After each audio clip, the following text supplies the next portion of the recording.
Good day, everybody.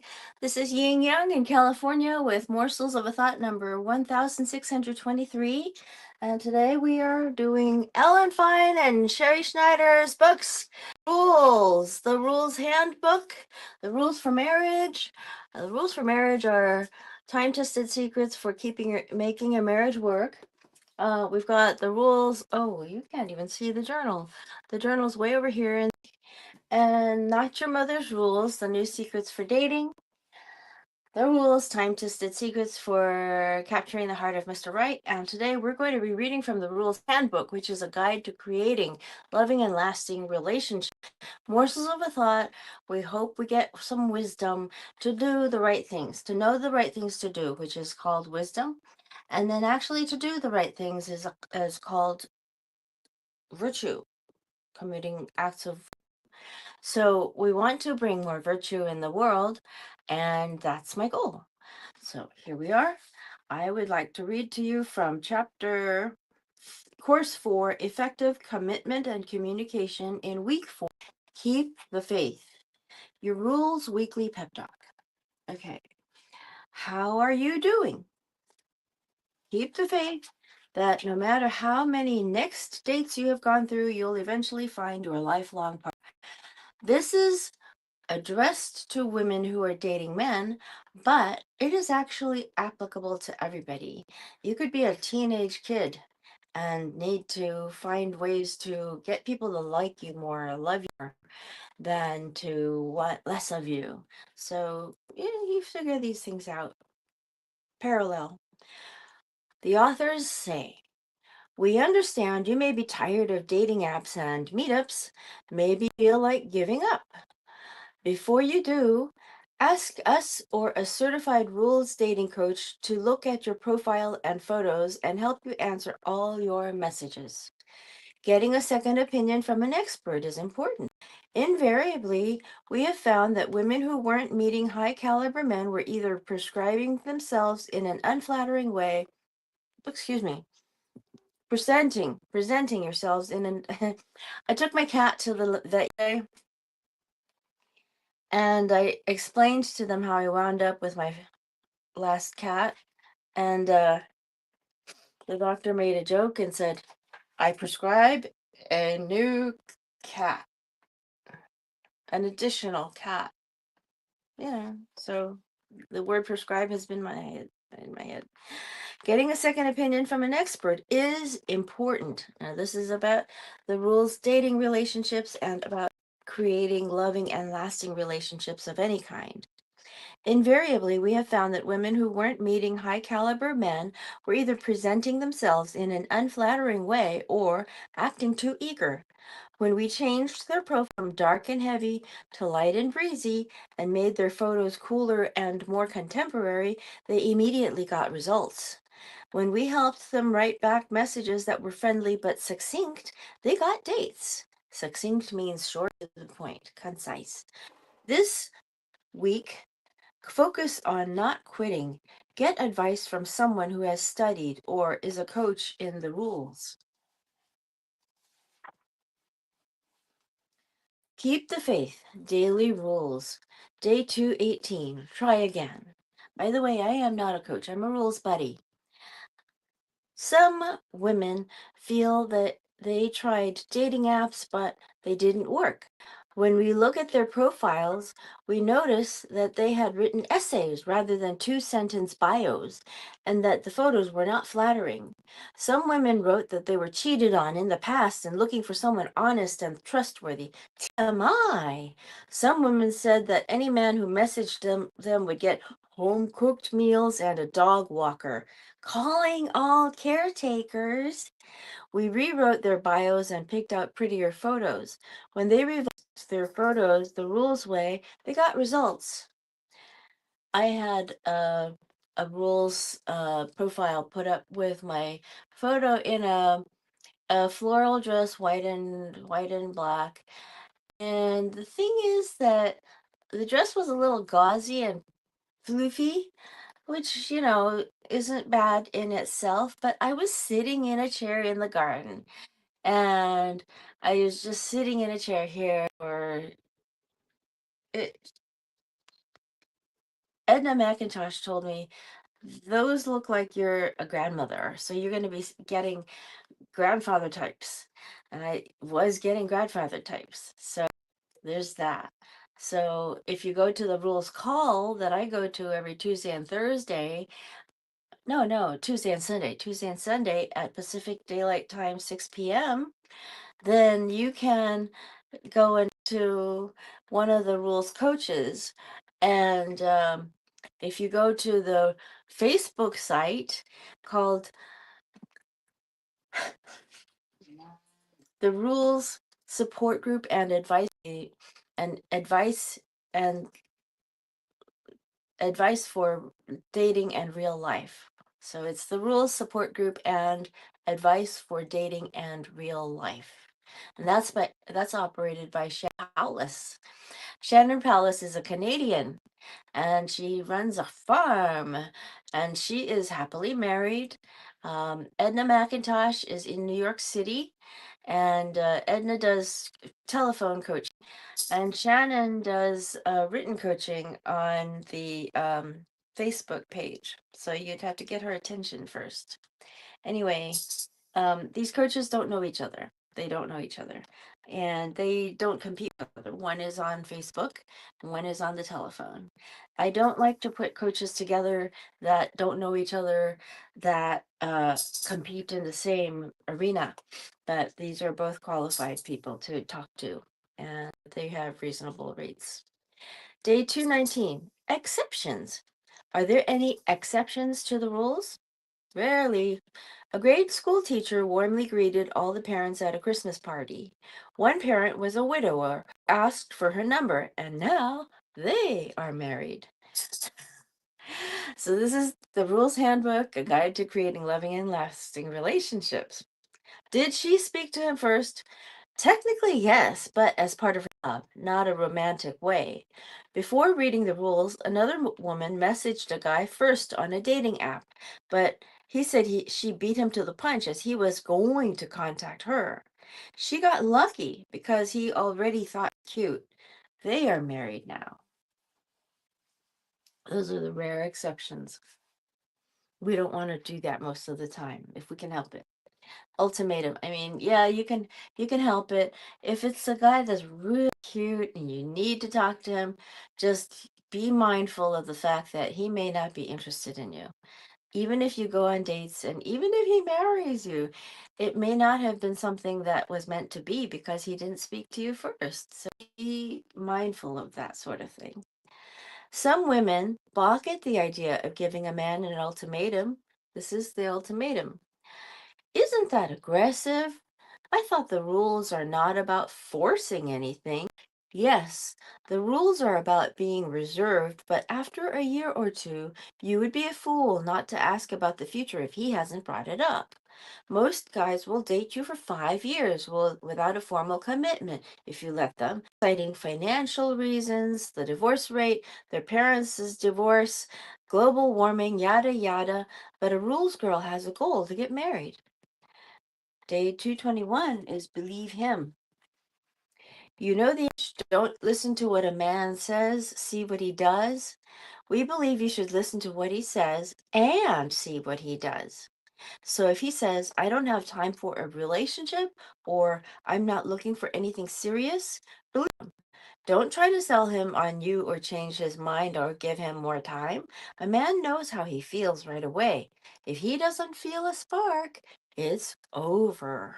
A man can grow on a woman, and she can grow to like his personality if she's not initially attracted to him, but the reverse isn't true. A man can't grow to like a woman. He has to like her looks and personality type immediately. The Chinese tradition of arranged marriages, there was always this saying, 爱情可以培养的. In other words, you can cultivate romance. But in that case, in that culture, it was always the woman making the cultivation. The man would know right away whether he wanted her or not. And that is how come they had those early marriages there. Because a man who wasn't that interested in the first woman he married was allowed to take on another wife. So this tells you something about historical culture. We've always known that can grow to love a man, but men can't grow to love a woman. It's the opposite. The men already know whom they love right from the start. So you see me wrinkling my nose at this. My own family had arranged marriages, so the first one or two generations of real self-proclaimed, self-declared romantic relationships were pretty much trials and errors, hit or miss. They weren't too sure about how to handle it themselves when it came time for themselves. So my parents weren't arranged, but my great grandparents were arranged somehow, some way, somewhere, someone. I don't know. Don't overthink. You can't get a guy to like you by thanking him. Women will text, "Thanks for spoiling me with brunch." Excuse us, but paying for brunch is not spoiling you. Don't act like it's a big deal. A woman attending a seminar thanked the speaker, hoping he would ask. He said, "You're welcome." She called us, asking if there was any chance this could become romantic.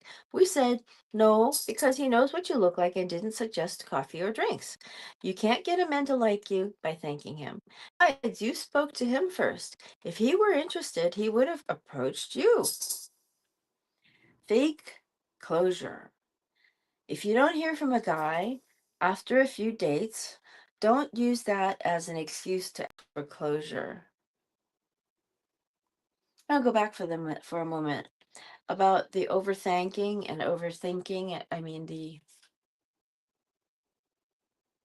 I misread the top.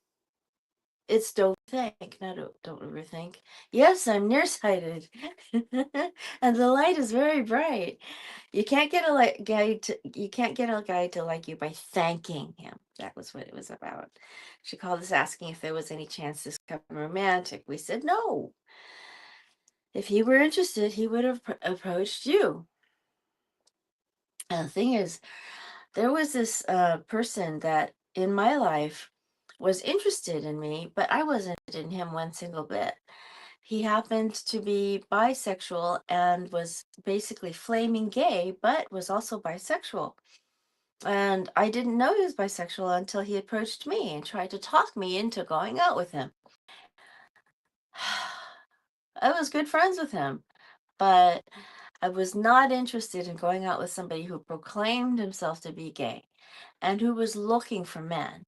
I mean, for God's sake, he's competing with me. Gee, if we're talking about other gay and bisexual men, but that the world becomes a mess. That's why you need this. This is why you want people to love more of you, not less of you. For example, the person I'm talking about gave me lots of reasons why he and I would be a good match, and it was all very cerebral and very academic. Oh, we like the same colors. Oh, and you like to talk. I like to talk. So the hell what? Right? Fake closure, day 225, day 223. Yeah, I'm nearsighted. If you don't hear from a morsels of a thought of wisdom from a nearsighted woman reading from books. Ain't that the truth? If you don't hear from a guy after a few dates, don't use that as an excuse to ask closure. Closure is after a serious breakup. Don't remind him you exist or pin him down. And don't follow up with, "I haven't heard from you. Is everything okay?" Don't ask for clarity. Say, "I thought we had something special." Closure is for women in a committed relationship who have been broken up with or ghosted and want some explanation. Fake closure is when you're not exclusive and want to know why he's not calling. He never said, "I love you." We're exclusive. So he doesn't owe you anything, not even a call. He's not interested. That's why he's not calling. He doesn't want the awkwardness of explaining that to you. Move on. Yeah. Day 224, dead zone. There are lots of people who just don't get it. Dead Weekends and national holidays are the dead zone. That's what we call a DZ. Somebody once pointed out on Shannon Paulus' site, DZs are dead zone. D zeros are date zeros. There we go. That means weekends and national holidays are the dead zone. That means you should not respond to messages or texts from men you don't have plans with from Friday at 6 p.m. to Monday 10 a.m. or Tuesday at 10 a.m. if Monday is a holiday. The reason you disappear and don't respond is because a rules girl has or creates plans. You are on a plane or on the beach or skiing or at tennis camp. You are not sitting at home in sweatpants staring at your phone. If you answer texts during the dead zone, guys will think that you have nothing going on or are not that special. Guys are wired, not the girl who has a strong self-worth and is busy on weekends. So even if your plans are just to wash your hair, like they said in the first book, I already have plans. I'm sorry. I already have plans. Apply the rules to achieve your higher self. Don't think of the dead zones, ultimatums, and other rules as restrictions, but as rewards. Boundaries save you from being too available and your own worst enemy. Boundaries are so important because when you have a friend who is, say you have a toxic friend, but you don't know that this friend is toxic, and you are realizing little by little and slowly that you're the one who initiates the calls about social gatherings, and you're the one doing driving, and you're the one picking out the restaurants. And she goes along, but she doesn't choose anything and she's not active with the choices and she doesn't get out of the car with you to go look at other things. This could be a one-way relationship. So the rules handbook helps you to recognize these one-way relationships and helps you to draw the boundaries against them. That says, let's wait until that person calls me before I plan anything with her. I'd love to go to a restaurant such and such with her to see what she thinks of it, but I want her to be wanting to go with me someplace. So, as women, we often initiate things with other women and don't think twice about it. But if you give a few second thoughts to the women that you are doing all the initiation with, it might do you some good, even with your own parents and even with your own children. You want to, well, with children, it's different. I can't say anything because I'm not a parent. But with toxic relationships, you definitely want to draw boundaries against them. Close those out. Number 2, when a guy pays for drinks and dinner, immediately say thank you, and that's it. You don't need to send a thank you text the next day. You thank him one person and never think about it again. That's what a rules girl does. Number 3, if a date ghosts you, don't track him down and demand to know why. That's called stalking. Maybe he didn't feel a connection, or he's not interested in a serious relationship, or he's back with his ex. He's not interested in you, and that's all you need to know. This way, even if you think, oh my God, could he be gay? That's none of your beeswax, especially if he's not interested in you or calling you.